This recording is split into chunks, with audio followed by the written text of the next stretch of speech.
What's up everyone, welcome back. So today we have a very unique plant which I have never grown in my garden. It's been a week or so I have purchased it, and this is the first time I'm sharing some information on this plant. Now of course, before buying this plant I had done a good theory research. Only after that I have gone ahead and purchased it, so it was much easier to handle this plant. So in this video I'm going to talk in detail about the care tips of our Venus flytrap. It is a carnivorous plant. As you can see, there was a mosquito that it had just eaten. I think it has digested it, and hence it has opened up its trap, and the carcass of that mosquito will be thrown out. So let's start off with the pot. Now usually we tend to use regular pots for our plants, but when it comes to carnivorous plants you have to ensure that the pot material is made out of plastic, because you will hear this word quite often in this video, and that is minerals. Our clay pots or our terracotta pots can release a lot of minerals. These plants do not like any minerals in the soil or any nutrients in the soil. So because the earthen pots can leach minerals into the soil, we avoid earthen pots. We only use plastic pots. And the pot size is around less than 2 inches. Now coming to the sunlight, Venus flytraps require at least 5 to 6 hours of direct morning sunlight. You can keep them outdoors, you can keep them indoors. I am keeping them indoors near a windowsill where it receives around 5 to 6 hours of direct morning sunlight. Direct sunlight is very important, otherwise your traps will start to stretch and it will start getting leggy. In order for it to stay compact, you have to offer a good amount of direct sunlight.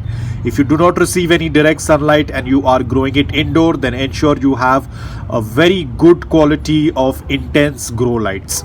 Now talking about the soil mix, we cannot use our regular soil mix for the same reason. Regular potting mix will contain a lot of nutrients and minerals. The plant will die if you're going to use your regular potting mix. Now the potting media that we use for Venus flytrap or for most of the carnivore plants, so ideally it is a mix of peat moss or sphagnum moss mixed with perlite. If you want, you can use vermiculite as well, or you can even use fine sand.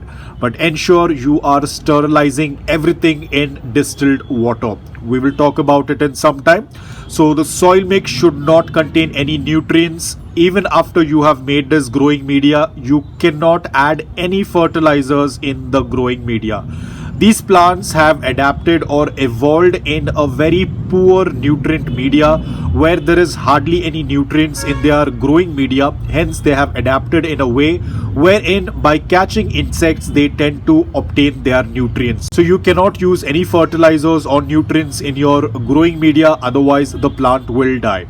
Now the next most important thing, and that is watering. You cannot use your regular tap water because it contains a lot of minerals, lot of dissolved minerals, a lot of other stuff, chlorine, etc. So you cannot use your tap water. You have to use pure water. Now what is pure water? Either it is distilled water, rainwater, or reverse osmosis, which is your RO water. Only these 3 types of water is what you can use for your carnivore plant. If you do not have rainwater, you can purchase distilled water online, or you can use RO water. I do not have distilled water, so I was lucky enough to collect some rainwater. I have collected 3 bottles of rainwater, so that is what I'm going to be using. Now how do we water it? If you want, you can do top watering, or you can keep the pot in another plastic container. Just fill in the container with some rainwater. That's about it. So you can fill it up to this level and then keep it aside.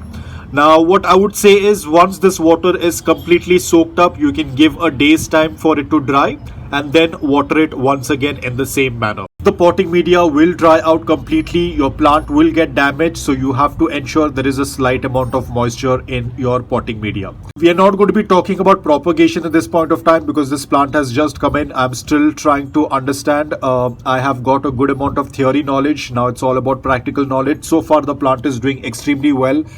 Quite happy, especially when you haven't grown this plant before. Ever since I got this plant, I have 3 new traps that have started to grow. As you can see, I'll just point it out to you. These are the 3 new traps that have just grown, so I'm very excited about it. So overall, I am still working on it. I'm very happy how the progress is going on so far, and I will be excited to keep you updated of how it grows further. So that's it for today, guys. I hope that you liked this video. If you did, please hit the like button.